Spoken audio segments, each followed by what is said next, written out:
दुनिया में फेथ की बहुत महिमा होती है। निश्चय, जिसको इंग्लिश में फेथ कहते हैं। तो कहते हैं ना कि जिसके दिल में निश्चय होता है वो पहाड़ को भी हिला सकते हैं, है ना। फेथ कैन मूव माउंटेन्स बोलते हैं। तो बाबा भी कहते हैं निश्चय बुद्धि विजयंती। अब आप देखो कि दुनिया में भी योग की महिमा होती है। भगवान की याद से सर्व प्राप्तियां होती हैं। ये बात हम बचपन से सुनते आए हैं और दुनिया में बहुत पूजा अर्चना प्रार्थना होती है, लेकिन सर्व प्राप्तियां नहीं होती, क्योंकि दुनिया में भी भक्तों में भी बहुत निश्चय होता है ना। भक्त भी बहुत निश्चय से भगवान को याद करते हैं, पुकारते हैं, मांगते हैं, लेकिन फिर भी इस संसार में दिन प्रतिदिन तमो प्रधानता बढ़ती है, अप्राप्ति की भावना बढ़ती है। तो ये जो निश्चय है, इस निश्चय में भी हमें कुछ बातें समझनी है। अब आप देखो, फेथ के साथ एक शब्द लगता है ब्लाइंड फेथ, है ना। तो पहले हमें समझना है faith is important, faith is not enough. Faith, निश्चय बहुत आवश्यक है, लेकिन सिर्फ निश्चय नहीं, ज्ञान सम्मत निश्चय, ब्लाइंड फेथ नहीं। हम जैसी भावना रखेंगे वैसी पूरी हो जाएगी, ऐसा नहीं। इसीलिए बाबा कहते हैं पहले मत चाहिए, पहले सत्य मत चाहिए। सत्य ना जाने सिर्फ निश्चय रखें तो वो निश्चय भी ब्लाइंड फेथ हो जाता है।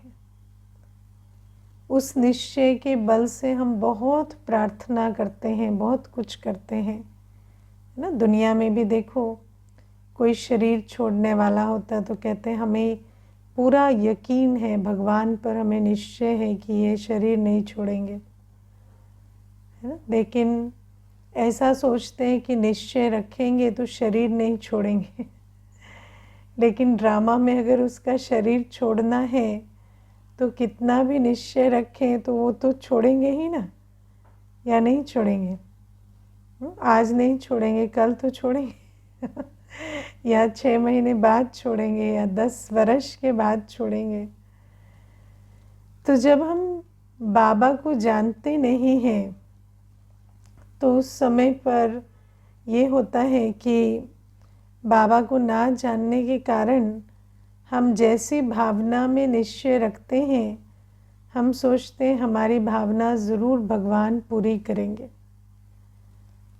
लेकिन बाबा कहते नहीं, अगर तुम मुझे बिना जाने मुझ पर निश्चय रखते हो तो फिर मैं उस भावना को पूरी नहीं कर सकता, है ना। तो इसीलिए हम जो सोचते हैं कि भगवान का काम बीमारियां ठीक करना, मुर्दे को, है ना, मृत्युशैया से उठा के खड़ा कर देना, या बिना पढ़े वाले को पास कराना, नालायक को नौकरी लगवाना, है ना, और है ना, दुखी रहने और दुखी करने वालों की शादियां करवाना, ये भगवान का काम है, ऐसा नहीं है। तो बाबा हमें ये समझाते हैं कि निश्चय बुद्धि विजयंती, लेकिन पहले निश्चय बुद्धि से पहले हमें समझ आना चाहिए कि निश्चय किस पाथ पर रखना है। पहले ज्ञान, ओपन आइड फेथ, ज्ञान सम्मत निश्चय। बाबा जो है, जैसा है, जो कहता है, जो श्रीमत देता है, उस पर निश्चय बुद्धि होना, है ना। फिर निश्चय बुद्धि होना, उसमें भी 3 बातें हैं, जानना, मानना और चलना। निश्चय बुद्धि की निशानी क्या है कि हम श्रीमत को पहले जानें, मानें, फिर उस पर चलें। तो बाबा कहते श्रीमत पर चलेंगे तो तुम नर से नारायण जरूर बनेंगे। तो ये निश्चय बुद्धि है। निश्चय बुद्धि माना ये नहीं होता हमें भगवान पे भरोसा है, भगवान मुर्दे को जिंदा करेगा तो उसको करना ही पड़ेगा, ये निश्चय बुद्धि नहीं होता।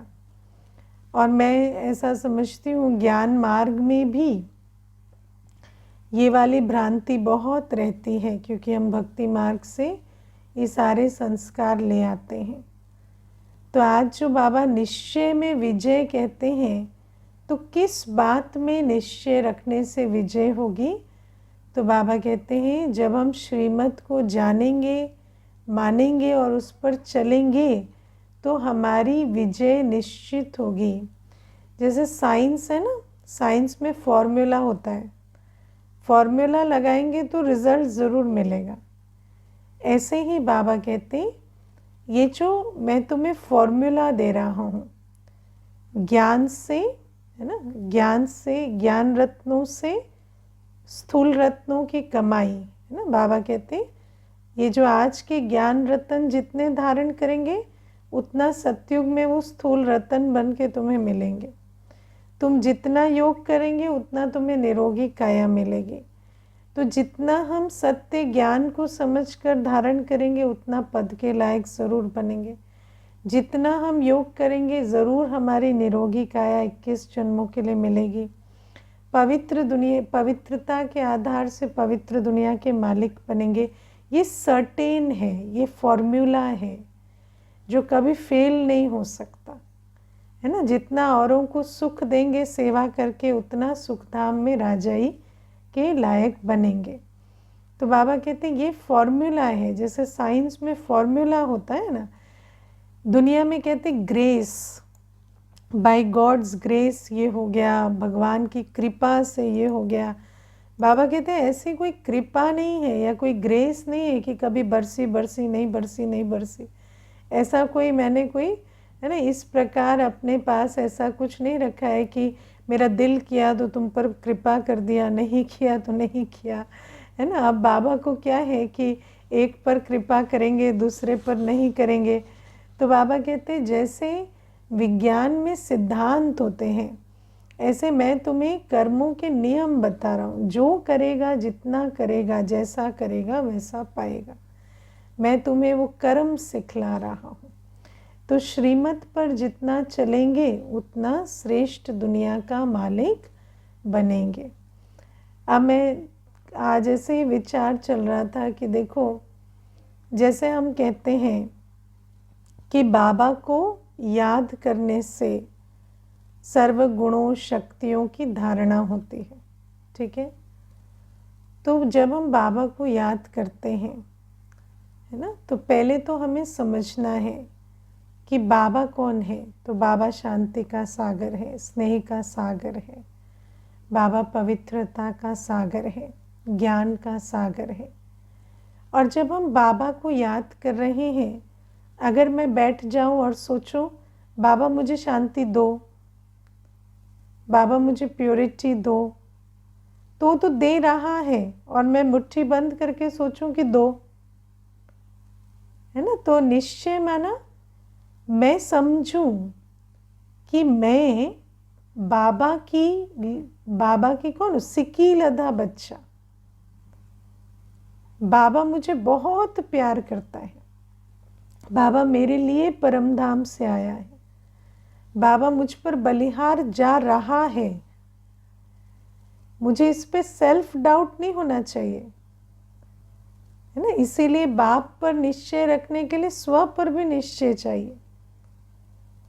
अगर स्व पर निश्चय नहीं है तो हम सोचेंगे कि देखते हैं बाबा देता है या नहीं। लेकिन बाबा कहते हैं मैं दे रहा हूँ, मैं तो निरंतर स्नेह, पवित्रता, शांति, सुख की वर्षा तुम पर कर रहा हूँ। लेकिन तुम बुद्धि का बर्तन खोल कर बैठो, बुद्धि रूपी झोली खोल कर बैठो। तुम समझो कि मैं ही वो लायक बच्चा हूँ जिसके लिए बाबा परमधाम से आया है, और बाबा मुझे ही निरंतर जैसे नरिश कर रहा है, मुझे आत्मा को जैसे भरपूर कर रहा है। उस निश्चय से जब हम बैठेंगे तो हमें अनुभूति होगी। अगर हम उस निश्चय से नहीं बैठेंगे, मानो बाबा सागर है इस पर मुझे निश्चय है, पर मुझे इस बात पर निश्चय नहीं है कि बाबा मुझे भरेगा क्योंकि मैं लायक नहीं हूँ, तो फिर भी अनुभूति नहीं होगी। इसीलिए बाबा ने हमें राजयोग की विधि बताई है कि पहले तुम अपने को आत्मा समझो, है ना। मैं आत्मा परमात्मा की संतान हूँ, अधिकारी आत्मा हूँ। फिर बाबा जो है जैसा है वैसे जानकर उसे याद करो। अब आप देखो, सबसे बड़ी बात है भक्ति मार्ग में हम 2500 वर्ष भगवान को याद करते आए, लेकिन किस चीज़ के लिए याद करते? तो इसके लिए कि आओ और परिस्थिति बदलो, है ना। तो हमारी अर्जी ही कौन सी जा रही है? जो कर्तव्य वो करता नहीं, उसकी हम बारंबार अर्जी डाल रहे हैं। लेकिन बाबा हमें कहते हैं मैं तो पतित पावन हूँ, लेकिन तुम पवित्र बनने के लिए तो मेरे पास कभी बैठे ही नहीं। तुम कभी इस संकल्प से बैठे ही नहीं कि बाबा मैं 1 घंटा तुम्हें याद कर रहा हूँ, तुम मुझे पावन बना दो। तो जब संकल्प ही नहीं किया, कभी वो लक्ष्य ही नहीं रखा, तो बाबा पावन बनाए कैसे? अब बाबा के अंदर तो शक्ति है कि मैं पतित पावन हूँ, मैं तुम्हें तुम्हारे 63 जन्मों की मैल से छुड़ा सकता हूँ, लेकिन क्या मैंने पवित्रता के सागर बाबा को याद किया? है ना। आज भी आप देखो, ज्ञान में भी चलते हैं तो कभी शक्ति सर्वशक्तिवान बाबा को याद करते हैं, कभी स्नेह के सागर बाबा को याद करते हैं, लेकिन पतित पावन बाबा को याद करते हैं, है ना। पवित्र बनने का लक्ष्य रख के बैठते हैं सामने कि मैं आत्मा पतित पावन के सम्मुख पावन बन रही हूँ। उस लक्ष्य से बैठेंगे तो बाबा पावन बनाएंगे। जब उस लक्ष्य से बैठेंगे ही नहीं, सारे टाइम बाबा से शांति लेते रहेंगे, तो पवित्र कैसे बनेंगे? तो बाबा हमें कहते हैं कि मैं तुम्हें श्रीमत दे रहा हूँ कि मैं बीज रूप हूँ, मैं दुख हरता सुख करता हूँ, मैं पतित पावन हूँ, मैं ज्ञान का सागर हूँ। तो तुम मेरे द्वारा जो मेरा परिचय मिल रहा है, उस परिचय को बुद्धि में रख कर और अपने को अधिकारी संतान समझ कर बैठो। तो जब तुम उस आधार से मेरे से योग लगाएंगे तो तुम्हें मुझसे सर्व प्राप्तियां होंगी। लेकिन या तो हम बाबा को नहीं जानते, या हम बाबा से पावन बनने का लक्ष्य ही नहीं रखते। अब बाबा हमें ये भी आकर समझाते हैं, श्रीमत देते हैं कि बच्चे तुम्हारा लक्ष्य पवित्र बनना होना चाहिए, है ना। दुनिया में तो ये कभी लक्ष्य ही नहीं मिला कि हमें पावन बनना है। बाबा हमें लक्ष्य भी बताते हैं कि पावन बनना लक्ष्य है। पतित पावन के सामने बैठ, मैं आत्मा बुद्धि की तार जोड़, पहले पवित्र बनने का लक्ष्य तो रखूं। मैं सारे टाइम सोचूं मुझे सिर्फ स्नेह मिले, तो पवित्र बनने के लक्ष्य से तो बैठे ही नहीं। तो अपने आप से पूछना है कि हम श्रीमत पर बाबा को याद कर रहे हैं। बाबा जो है जैसा है, बाबा जो हमें याद का लक्ष्य देता है, बाबा जो हमें स्वमान देता है, क्या हम उन सबके आधार से बाबा को याद कर रहे हैं, है ना। क्योंकि कई बार ऐसा होता है कि बैठे हैं बाबा के सामने और अभी भी क्या सोच रहे हैं, बाबा देखो वो व्यक्ति तो गलत कर रहा है ना, तो उसको रोको, उसको ठीक करो, है ना। तो आधे घंटे योग में बैठे हैं, लेकिन लक्ष्य क्या है? वो जो बाबा करता ही नहीं, है ना। बाबा कहते उसको ठीक करने के लिए उसको आके बैठना पड़ेगा है ना। बाबा तो हमेशा वो एग्जाम्पल देते हैं ना, सूर्य की किरण के लिए आपको खिड़की खोलनी पड़ेगी, है ना। सूर्य की किरण आप तक पहुंच सकती है, लेकिन खिड़की आपको खोलनी पड़ेगी। तो बाबा कहते वो आत्मा जब मन बुद्धि की तार जोड़े, लक्ष्य रखे, तो उसका भी परिवर्तन होगा। लेकिन अभी मैं तुम्हें इस इच्छा से ज़रूर छुड़ा सकता हूँ, तुम्हें संतुष्टता दे सकता हूँ, तुम्हें सुख दे सकता हूँ। इस परिस्थिति के रहते हुए भी तुम सुखी शांत हो सकते हो। तुम उस लक्ष्य को छोड़ दो और ये लक्ष्य रखो कि बाबा इसके बावजूद मैं सुखी और शांत रहूं, तो वो मैं कर सकता हूँ। लेकिन वो हम करते ही नहीं। योग में बैठे हैं, है ना, और बाबा देखो वो गलत कर रहा है ना, आप देख नहीं रहे हो, आप रोको उसे। तो लक्ष्य ही ऐसा रख के बैठे, 2-2 घंटे योग कर रहे हैं, 4-4 घंटे योग कर रहे हैं, लेकिन फायदा क्या? तो श्रीमत पर नहीं कर रहे। श्रीमत क्या कहती है? स्व को बदलो, स्व परिवर्तन के लिए बाबा से बुद्धि योग जोड़ो। स्व परिवर्तन में भी सबसे बड़ा लक्ष्य ये रखो कि मैं पावन बन पावन दुनिया में जाऊं। तो खूब बैठो बाबा के सामने और बुद्धि से लक्ष्य रखो कि पतित पावन बाबा मुझ आत्मा को मेरे 63 जन्मों की मैल से छुड़ा रहे। मैं आत्मा स्वच्छ पवित्र बन रही हूँ। जितनी देर ये लक्ष्य रखेंगे और उस स्वमान में बैठेंगे कि मैं आत्मा हूँ, मेरा बाबा पतित पावन है और इस योग से मेरे विकर्म विनाश हो रहे हैं, तो ज़रूर है कि विकर्म विनाश होंगे, क्योंकि बाबा है पतित पावन, है ना। जैसे आप देखो केरोसिन के अंदर, बाबा हमेशा वो पैराफिन का एग्जाम्पल देते हैं ना, अगर केरोसिन के अंदर जंक लगा हुआ लोहा डालेंगे तो वो उसकी जंक निकल जाएगी, ये उसकी क्वालिटी है, लेकिन लोहे को डालना पड़ेगा, है ना। तो ऐसे ही बाबा कहते हैं मैं हूँ पतित पावन, लेकिन तुम जब बुद्धि को उस लक्ष्य में एकाग्र करके मेरे साथ जोड़ोगे, तभी जाकर तुम पावन बनेंगे। अगर पतित पावन होते भी अगर हम उस लक्ष्य से बाबा को याद नहीं करते, तो बाबा कैसे पावन बनाएंगे? हम बाबा के सामने बैठे हैं, लेकिन हम सोच रहे बाबा सिर्फ शांति का सागर है, मुझे शांति दे रहा है, तो फिर पावन कैसे बनेंगे? तो इसीलिए बाबा आज कहते हैं कि निश्चय बुद्धि विजयंती, लेकिन निश्चय बुद्धि का अर्थ भी हमें समझना होता है। निश्चय भी रखना है, स्व पर भी निश्चय रखना है कि मैं आत्मा डिजर्विंग हूँ, और बाबा पर भी निश्चय रखना है कि बाबा सागर है, वो दे ही रहा है ना। ऐसा नहीं कि बाबा पता नहीं शांति दे रहा है या नहीं, स्नेह दे रहा है या नहीं। तो हर चीज़ पर जब जानकर, सत्य को जानकर श्रीमत पर निश्चय रखेंगे, तो फिर निश्चय बुद्धि से विजय मिलेगी। विजय मिलेगी माना सच सच बाबा की याद से हम नर से नारायण बनेंगे, है ना। फिर ये तो मैंने आपको सिर्फ योग के लिए श्रीमत बताई ना, फिर बाकी श्रीमत भी, जैसे बाबा कहते हैं कि पवित्र दुनिया में जाने के लिए हर जीवन के हर अंग में पवित्रता चाहिए, है ना। बाबा कहते हैं तन सफल करेंगे तो निरोगी तन मिलेगा, मन सफल करेंगे तो शांत मन मिलेगा, धन लगाएंगे तो धन अकिचार मिलेगा। क्या हमें इस नियम पर निश्चय है ना? निश्चय होगा तो विजय होगी। बाबा कहते हैं हड्डी हड्डी सेवा में लगानी चाहिए, लेकिन हम सोचते पता नहीं हड्डी हड्डी सेवा में लगा लिया तो शरीर घिस ना जाए,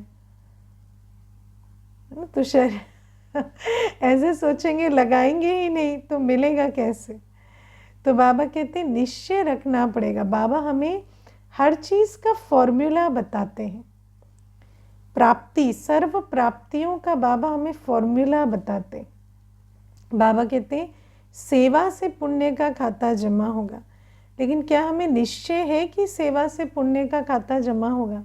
या हम सोचते हैं कि सेवा तो ऐसे ही है ना, बस पवित्र बन जाएंगे तो हो जाएगा, सेवा करने की क्या ज़रूरत है? तो बाबा हमें ये सारी जो विधियां बताते हैं मुरली में, ये श्रीमत है, श्रेष्ठ बनने की मत है। लेकिन जितना हमें श्रीमत पर निश्चय होगा, उस पर चलेंगे, उतना हमें नई दुनिया का मालिक बनने में वो श्रीमत जैसे रास्ता तय करेगी। अब ये हुई पहली बात। फिर बाबा हमें कहते हैं कि तुम ईश्वरीय संतान हो, तुम्हें सदा हर्षित रहना है और तुम्हारे मुख से सदा ज्ञान रतन निकलने चाहिए, है ना, ज्ञान रतन निकलने चाहिए। अब ज्ञान रतन में कभी कभी सोचते हैं कि किसी को आत्मा का परिचय देना, बाबा का परिचय देना, पर वो तो सदा नहीं करेंगे ना। बाबा कहते सदा ज्ञान रतन निकलने चाहिए, माना हमारा हर बोल नॉलेजफुल होना चाहिए, है ना। मुझे एक ज्ञानी ब्राह्मण आत्मा ने कहा कि मेरे युगल को किसी ने इतना तंग किया कि उस दुख में वो मर गए। दोनों ज्ञान में चलते थे, तो उन्होंने कहा किसी ने इतना तंग किया कि वो दुख में मर गए। तो मैंने उनको कहा उन्होंने दुख दिया, आपने लिया क्यों, है ना। हम तो ज्ञानी है ना, ज्ञानी भी अगर दुख देने से दुख लेते हैं तो ज्ञानी और अज्ञानी में क्या अंतर है। तो ज्ञानी किसी को ब्लेम करता अच्छा नहीं लगता। ज्ञानी के मुख से ब्लेम के शब्द निकलें, इनके कारण हमारा ये हो गया, इनके कारण हमारा वो हो गया। अरे किसी ने कुछ भी किया। बाबा हमें मुरली में कहता है माया अपना काम कर रही, तुम अपना क्यों नहीं करते। माया का काम है विघन डालना, तुम्हारा काम है विजयी होना। तुम हारे क्यों, क्योंकि माया अपना काम बहुत अच्छे से कर रही, तुम अपना कर नहीं रहे। तो हम ये नहीं कह सकते हमारी हार इस परिस्थिति के कारण, इस आत्मा के कारण, ये ज्ञानी के बोल नहीं। ज्ञानी कभी किसी को ब्लेम नहीं कर सकता। ज्ञान की पहली निशानी है अपने कर्मों की, अपने भाग्य की रेस्पॉन्सिबिलिटी।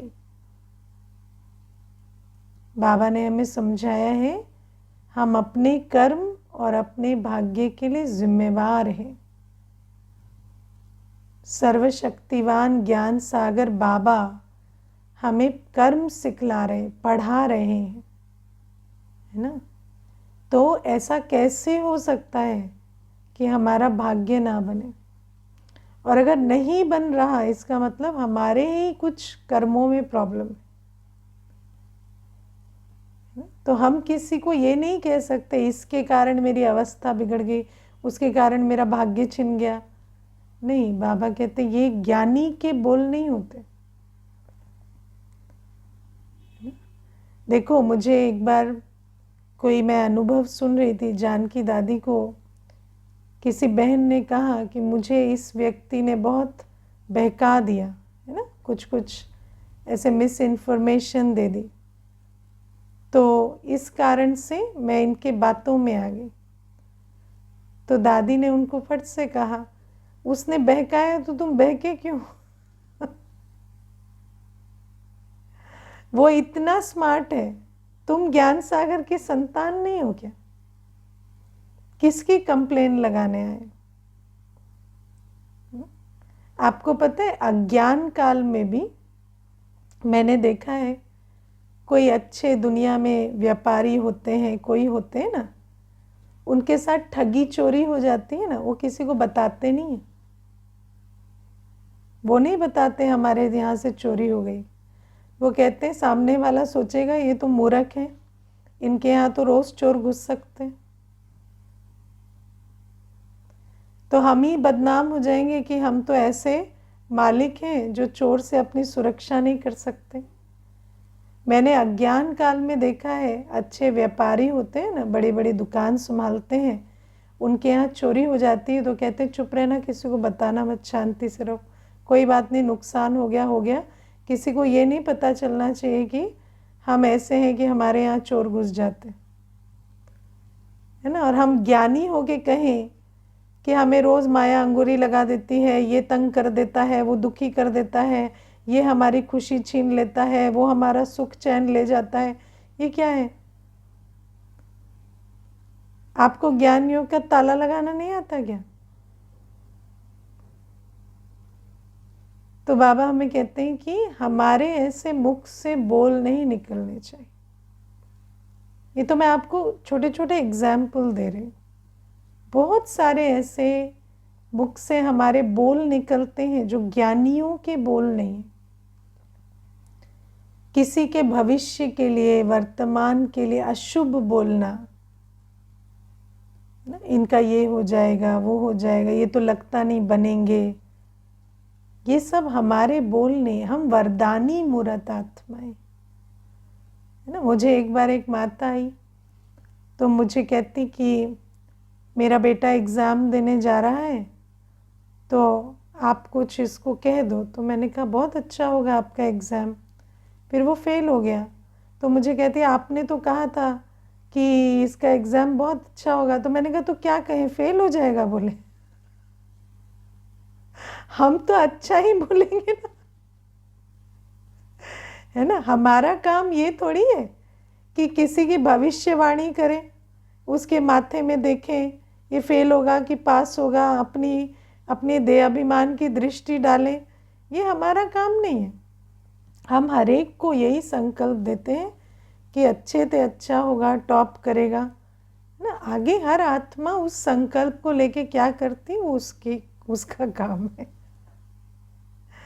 ना। तो बाबा हमें कहते हैं हर एक को वरदान देना, हर एक को शुभ भाव। दुनिया में भी कहते हैं शुभ शुभ बोलो। और ज्ञानी अपने प्रति, अन्यों के प्रति, अपनी परिस्थितियों के प्रति अगर अशुभ बोले, अशुभ सोचे, वो ज्ञान सम्मत नहीं। तो बाबा कहते हैं तुम्हारे मुख से सदैव ज्ञान रतन निकलने चाहिए। तुम्हारे मुख से कोई भी कमजोरी वश, अवगुण वश कोई बोल दे, अभिमान वश नहीं निकलना चाहिए। ये ज्ञानी की निशानी है। बाबा कहते तुम्हारी कोई खुशी ना छीन सके ना। खुशी संगम युग में हमारे बाप की प्रॉपर्टी है ना। खुशी हमें किस पुरानी दुनिया ने नहीं दी है जो इस पुरानी दुनिया में कोई उसे छीन लेगा। खुशी मेरे बाप ने मुझे प्रॉपर्टी के रूप में दी है, वो खुशी मेरी कोई नहीं छीन सकता। सदा हर्षित रहना ये ब्राह्मण जीवन का अधिकार है। मान अपमान, हानि लाभ, निंदा स्तुति की दुनिया में सब कुछ लगा रहता है। वो तो होगा, जो ड्रामा में है वो होगा। इसका मतलब क्या उसके पीछे खुशी छोड़ देंगे क्या? ना खुशी छोड़नी है, ना पुरुषार्थ छोड़ना है, ना सेवा छोड़नी। बाकी जो ड्रामा में है वो होता है ना। तो ये जो खुशी है, और इस खुशी में फिर स्व कल्याण, विश्व कल्याण का उमंग उत्साह सदा रहे। खुशी तो रग रग में दौड़ती है, तभी तो हम स्व पुरुषार्थ करेंगे। खुशी गायब हो जाएगी तो सुबह उठेंगे, बाबा को याद करेंगे। तो ये खुशी है जो हमें उठाती। डिप्रेशन वाले को बहुत नींद आती है क्योंकि सारा उसका मन ही सारी उसकी ताकत छीन लेता है। हम आत्मा के दिल में खुशी है। किसकी खुशी है? स्व को जानने की, बाप को पाने की, संगम युग में बाबा के साथ रहने की, भविष्य राजाई की। हमें बहुत खुशी है। हमारा सुख अतीन्द्रिय सुख है। बाबा कहते तुम्हारा अतीन्द्रिय सुख कभी नहीं छिनना चाहिए। किसी को आपके चेहरे से नहीं पता चलना चाहिए, या किसी वाइब्रेशन में भी नहीं होना चाहिए कि उसके जीवन में क्या पेपर चल रहे हैं, है ना। पेपर संगम युग का क्या है? श्रृंगार है पेपर तो आते रहते हैं, पेपर आने से खुशी नहीं गायब होनी चाहिए। आज बाबा कहते सदा हर्षित रहना, सदा ज्ञान सम्मत बोल बोलना, ये ब्राह्मण की निशानी। हम सच्चे ब्राह्मण हैं तो हमारे मुख से कभी किसी के प्रति निंदा, ब्लेम, ये चीज़ें नहीं आएंगी। मेरे भाग्य का नियंता कोई और है, किसी ने मेरा भाग्य बिगाड़ दिया, ये बोल हम नहीं बोलते, है ना। ना ही हम किसी चीज़ में खुशी खोते, है ना। हम कहाँ से आए थे? शूद्र कुल से आए थे। बाबा ने हमें कहाँ बिठा दिया? इतने सुंदर सुंदर स्वमान दिए जो कभी सोचे भी नहीं थे। इतना मिलने के बाद किस बात के लिए रोएंगे, है ना। जब कुछ नहीं था तब भी हिम्मत दिखाते थे, आज तो सब कुछ मिला बाबा से, आज क्यों रोना है? फिर बाबा कहते रोना, रोना रोने से बहुत, है ना। बाबा कहते रोना, लड़ना झगड़ना, उल्टा सुल्टा खाना, अकर्तव्य करना, ये ब्राह्मण जीवन में नहीं। कहा जाता है जिन रोया तिन खोया, जिन खोया तिन रोया नहीं। दुनिया में समझते हैं जिसने खोया वो तो रोएगा ना। रोते क्यों है? जब सेंस ऑफ लॉस होता है, मेरा सामान छिन गया, मेरा मान छिन गया, मेरा संबंध छिन गया, मेरा ये चला गया, वो चला गया। रोना खोने की निशानी होती है ना। लेकिन खोना माना जब हमारा लगाव होता है। पुरानी दुनिया में किसी चीज से लगाव होगा, पुरानी दुनिया में कुछ खोता मिलता नहीं है। पुरानी दुनिया में परिवर्तन नियम है, कोई चीज स्थायी नहीं रह सकती। आज जो है कल नहीं है, तो अगर रोना आ रहा है तो इसका मतलब है हमें लगाव हो गया। हमें ज्ञान समझ में नहीं आया कि जो आज है वो कल नहीं होगा, यही सत्य है। लेकिन कल कुछ और होगा। तो बाबा हमें कहते हैं जिन खोया तिन रोया नहीं, जिन रोया तिन खोया। जिसमें लगाव है, जो रोता है वो खोता है। लगाव है, सेंस ऑफ लॉस हुआ, दुख हुआ, है ना। मन का रोना आया, मुख का रोना आया, माना खोया। उस समय बाबा को भूल गया, सुख को भूल गया, संगम युग को भूल गया, वो खोया, है ना। और लड़ना झगड़ना, उल्टा सुल्टा खाना, ये तो बिल्कुल नो नो है। ठीक है, तो ये बात है बाबा आज कहते हैं। और बाबा आज बहुत अच्छी बात कहते हैं। हाँ, सारे दिन में 2 घंटे सेवा की लिखते हैं, सारे दिन क्या क्या नहीं बताते हैं। हाँ, बहुत अच्छा। मुझे आज सबसे अच्छी ये बात बाबा की लगी, सारा दिन बताए ना तब मालूम पड़े क्या करते हैं, है ना। मैंने तो अनुभव किया है, 23 घंटे श्रीमत और 1 घंटे मनमत में सारा सत्यानाश हो जाता है। 23 घंटे श्रीमत पे चले, 1 घंटे ढीले होते हैं तो सत्यानाश हो जाता है ना। पाप को कितना समय चाहिए? 2 मिनट 4 मिनट में पाप होते हैं। एक संकल्प से पाप शुरू हो जाता है। बाबा कहते सारे दिन का लिखो, एक एक सेकंड का ब्यौरा दो, क्या किया, है ना। और छिपाएंगे तो सत्यानाश हो जाएगी। बाबा कहते क्योंकि पाप से छूटने का एक ही तरीका है, ऑनेस्टी। छिपाने से वृद्धि को पाएगा और सत्यानाश हो जाएगी। तो बाबा कहते मैंने ये किया, मैं 4 घंटे सेवा किया, मैं 6 घंटे किया, ये किया वो किया। और वो तो ठीक है, सारे दिन क्या किया? है ना। मैं कई बार बताती हूँ, एक कन्या आती थी, मुझे कहती मैंने सुबह मुरली भी पढ़ ली, अमृत वेला भी कर दिया, ये भी कर दिया। दीदी एंग्जाइटी की पेल ही नहीं छूट रही है, बहुत एंग्जाइटी होती है। फिर मुझे बाद में पता चला ये बाकी टाइम नेटफ्लिक्स देख रही है, सारा चार्ट दे नहीं रही। जो बाबा ने कहा वो तो कर लिया, बाकी रावण की भी खूब सुन रही है। तो बाबा हमें कहते सारा दिन क्या किया वो प्रश्न पूछो, एक एक मिनट का, एक एक सेकंड का हिसाब लो।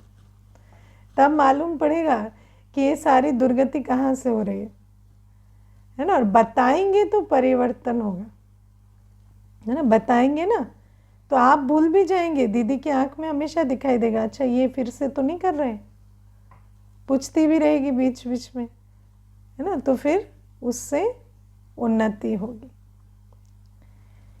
फिर बाबा आज हमें कहते हैं एक बल, एक भरोसा, है ना, एक मत, एक रस, एकता और एकांत प्रिय। और बाबा हमें कहते हैं कि जो ऐसे रहते हैं उनको मेरे साकार स्वरूप का अनुभव होता है। उनको बाबा स्थूल में भी मदद करता है सूक्ष्म में नहीं, स्थूल में भी। साकार स्वरूप का अनुभव मतलब साकार में जैसे कोई आपको पानी पिला सकता है, भोजन खिला सकता है, आपके लिए बाबा वो कार्य भी करेगा, है ना। एक माता बताती थी कि उसके बच्चे सब विदेश में रहते थे, लेकिन कहती वो बाद में दीदी गए, जब मैं ज्ञान में आई ना तो मैंने बाबा को अपना बच्चा बनाया और सबसे मैंने बुद्धि योग निकाल दिया। वो गए नहीं गए, मैं कभी दुखी नहीं हुई किसी के जाने से, रहने से। मैंने कभी नहीं सोचा है मेरा बच्चा विदेश चला गया, मेरा ध्यान कौन रखेगा। मैं हमेशा अपने बाबा के भरोसे रही, जब वो रहे तब भी, जब वो गए तब भी। तो कहती एक बार रात को अकेली थी, अब सब चले गए थे तो मैं अकेली ही रहती थी बाबा के साथ। तो मुझे बहुत बुखार चढ़ा हुआ था और उस बुखार में मुझे बहुत प्यास लगी। तो मैंने तो पहला ही संकल्प मुझे बाबा का आता है, तो मैंने बाबा बाबा पुकारा, तो मेरा गला भी बाबा ने गीला किया। मेरा गला गीला हुआ, मैं सोई, मेरी प्यास बुझी बिना उठे। ये मेरा निजी अनुभव है। क्यों? क्योंकि बाबा कहता है तुम अगर मेरे ही भरोसे हो तो मैं तुम्हें साकार में जैसे स्थूल में भी सब कुछ करके दूँ। सिर्फ ऐसा नहीं कि बाबा हमें शक्ति दे सकता है, शांति दे सकता है ना। बाबा कहते हैं अगर तुमने साकार में किसी को सहारा बनाया, आकारी मुझे रखा है, तो मैं आकारी वाला सहारा दूंगा। तुमने साकार में भी सारे सहारे छोड़ दिए, मेरे को ही रखा है, तो मैं साकार में भी सब कुछ करूँगा, है ना। मैंने एक बार एक पेपर था ऐसा, है ना, थोड़ा, तो मैंने बाबा के सामने बैठ के कहा, बाबा आप तो यज्ञ को पूरा संभाले ना। मैंने ब्रह्मा बाबा को कहा, मैंने कहा आपने तो सब बच्चों की पालना की, तो मैं भी तो आज वही हूँ ना, मेरे लिए साकार में सब कुछ करके दो, है ना। मैं और किसी के भरोसे नहीं हूँ, मैं किसी नौकरी चाकरी किसी के भरोसे नहीं हूँ। मैं जैसे आपने यज्ञ में पहले पालना की, ऐसे मैं आपके भरोसे हूँ और आपको ही करके देना है। तो बाबा ने किया। तो इसीलिए बाबा कहते हैं एक बल एक भरोसा, एक मत भी, है ना। ऐसा नहीं कि फिर एक बल एक भरोसा, तो बल के लिए बाबा है, मत है तो दूसरे की नहीं। एक की मत पर चलना है, एक से ही सर्व रस लेने हैं, है ना। एकता में रहना है ना। एक बाबा कहते हैं ना, यही बाबा और मेरा ब्राह्मण परिवार, यही उसके साथ मुझे एकता में रहना। और बाबा कहते एकांत प्रिय, एकांतवासी, एक के अंत में मेरी बुद्धि वास करे। हमेशा बाबा की ही विस्तार में मेरी बुद्धि जाए और कहीं मेरी बुद्धि जाए ही नहीं। तो बाबा कहते मैं तुम्हारा साकार में भी ध्यान रखूंगा, है ना। और बाबा कहते तुम किसी से किनारा नहीं कर सकते, तुम्हें सबका सहारा बनना है ना। तो मैं इससे तंग हूँ, उससे तंग हूँ, उससे अलग हो जाऊँ, इससे अलग हो जाऊँ, फिर उसका कल्याण कौन करेगा, है ना। ओके, ओम शांति।